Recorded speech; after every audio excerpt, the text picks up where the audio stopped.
The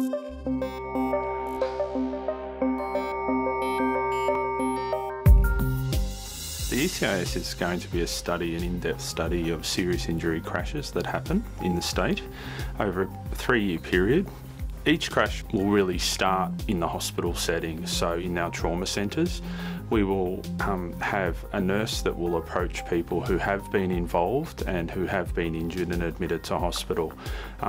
Those people will be asked to participate in the study and they will be interviewed, and we will collect from them a range of information about their perception of why the crash happened and how the crash happened.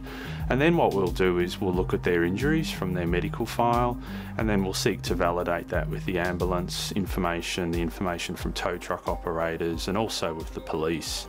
Our vehicle inspection team will then go to the scene of the crash, and they will measure up the car as well as the actual scene itself. And by doing that very holistic analysis of each crash individually, we'll be able to basically piece them back together, reconstruct the crash on our computer systems, and work out a whole range of factors as to why the crash happened and again how it can be prevented. We inspect the car from front to back, top to bottom. We have a look inside, outside, have a look where the occupants received their injuries or any contact points that are visible. I have a look at the seat belts, if they're wearing seat belts and so on. If the car was in sort of a roadworthy condition, and then I go out and measure the vehicle, see how much damage there is to the car. From that we can determine with our mathematical formulas that we use, we can work out the actual impact speeds and we work out the PDOF, which is the principal force of direction. And then when you go out to the site, you can actually see and find the items that the car's hit.